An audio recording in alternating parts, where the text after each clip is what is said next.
Okay. What the hell? I crafted that bitch. Do I use that motherfucker? Bitch.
Guess I'm not going that way.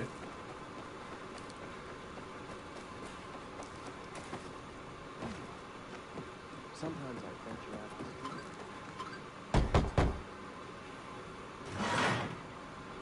Hey, who the fuck are you? Easy, Chief. He ain't PK. How do you know? They're creeping around here all the time. He's that outsider, the Pilgrim. What? He's from outside the walls. Well, fuck me. I don't know what brings you here, but watch your back, Pilgrim. And stay away from the PKs. They ain't no one's friends. This time with a biomarker.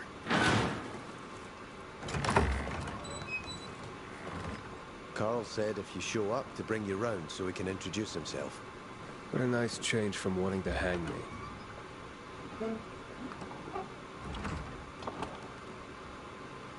And remember, humanity created a civilization that turned out to be a colossus on clay legs. We cannot make the same mistakes. He didn't want to, he had to. You were a threat to everyone. Of course. Do not listen to the ideologies preached by fools calling for reconstruction. There will be no rebuilding.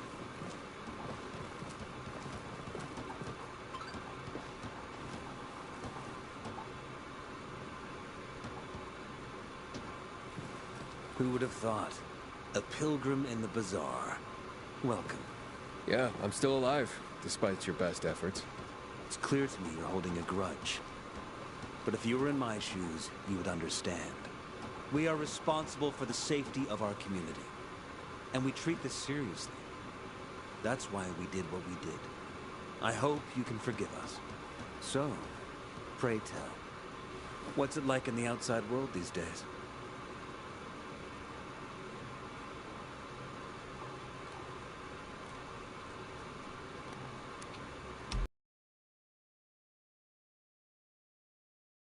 And number. I'm afraid soon there will be nowhere else to go.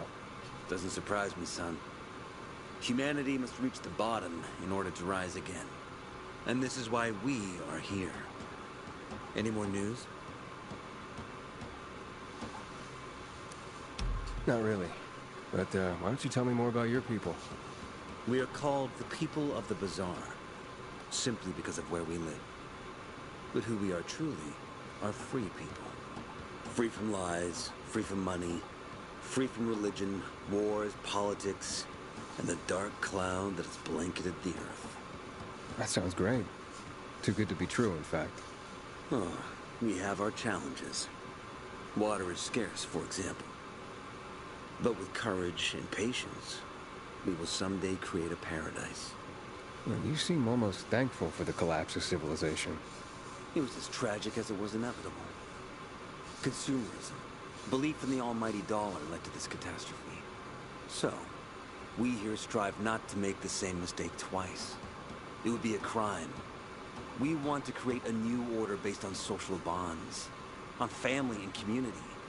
A society where people support each other and adhere to justice. No need for the police, military, or false authorities to shoot those they are meant to protect. We have a place for everyone. But let's get back to your stories. Is gossip all you want from me, Carl? No. But you came from outside, and you're walking around my flock. So, to set things straight, I need to know if you're a sheep or a wolf. What are you then?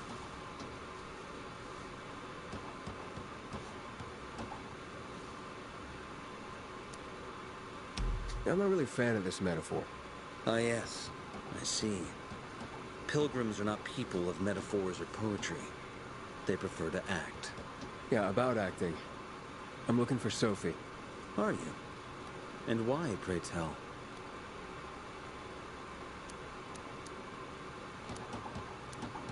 I need to ask her about Lucas's death.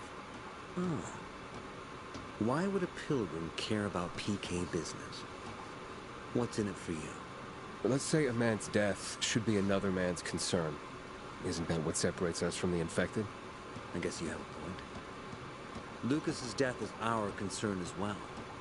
But mainly because we are the prime suspects. I have never hidden my views on the Peacekeepers. The old world fell because of people like them. Greedy, power-hungry fascists. Building the new reality based on the old values would not be wise, to say the least. Of course, according to the PK, such claims automatically make me, and all of us, potential killers. So the sooner Lucas's murderer is found, the better for us. Go that way. You'll see a giant of a man. That's Herman, Sophie's bodyguard. She won't be far. But just to be clear, I'd be surprised if she knew anything about it. Sophie is a fighter, not an assassin. Yeah, thanks for the heads up. I'll see you around, Carl.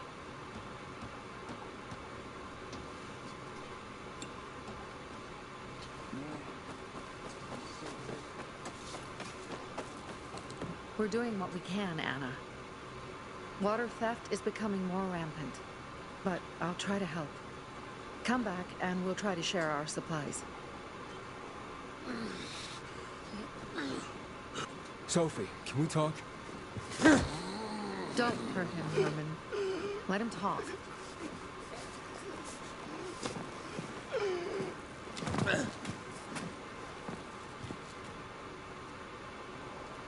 My name's... Aiden.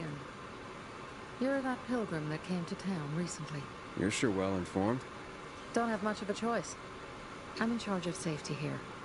Besides, yesterday you made quite an entrance. I'm looking for a job. Would you happen to know of any? Looking for a job? I only work with people I trust. You came from outside.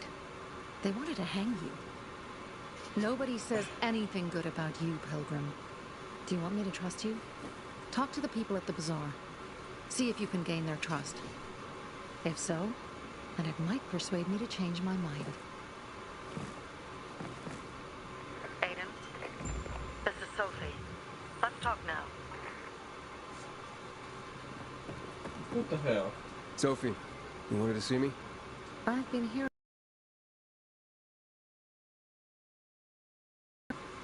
The ones that make me believe it's worth giving you a chance. What are you proposing? Go to one of the craftmasters, Alberto or Vincenzo. Both know the location of the purest crystals. I need a few for a certain transaction.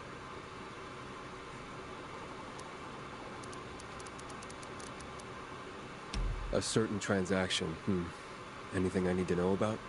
Curiosity is the first step on the road to hell, Carl says. Do you believe that? I believe in not trusting strangers, and that's who you are. So far, at least. Bring me the location of the crystals first, and we'll see where we go from there. Well, you said you were in charge of safety at the bazaar. What does that mean exactly? It means any PK who threatens our community of free people can count on me breaking his skull. From the way Carl talked, you sounded more like pacifists. We're trying to overturn the old ways and usher in a new era for humanity. It's a true revolution. And every revolution needs two things to succeed: ideology and an armed faction to enforce it. Those crystals, what's the deal with them? They were created by the chemical bombings of the city. A byproduct of some sort. People believe the infection spreads slower if you wear them. Honestly, I don't think it does. But there's no harm in trying. And that's why they're so important to you guys. That and many other reasons. They're hard to get, difficult to destroy, and easy to get obsessed with. Because they're so pretty, right? But most importantly, they're real, tangible things. Way more real than a piece of paper and old money. That's why they're so bloody expensive.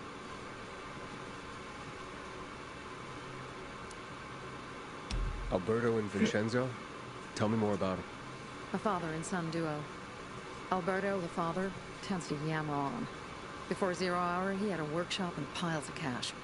Vincenzo, his son, is kind of shy. They're both craftsmen. Clever, too. The kind that can make a watch out of old gum and a piece of string.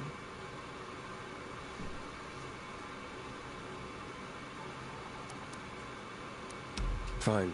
I'll go talk to one of those craft masters. They're in the bazaar. Do well, and we can think about giving you bigger jobs.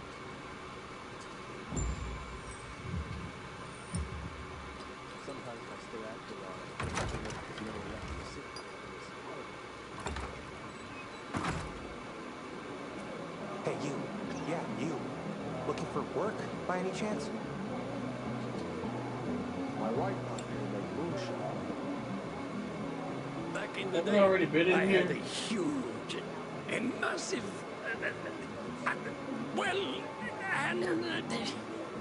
A workshop, Dad. yes, a workshop. So where is it? You're not in one now, Alberto.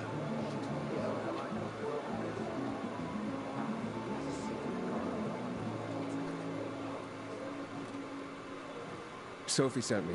She says you know where they can find some crystals? Oh, fucks. They've already sent one of their... Fuckwits? Who? That fellow... Sophie's brother. Huh? What was the asshole's name? Barney. The asshole's name is Barney. And he asked the same question about a dark zone with crystals. Yeah, that's news to me. So where is that dark zone? It's 120... 100 and... Dad, can I tell him? Oh, please. 100 meters from the metro. There's a big sign, fashion store, and a windmill on the other side of the street. All right, thanks. I'm ready to hear start tomorrow. Too damn tired.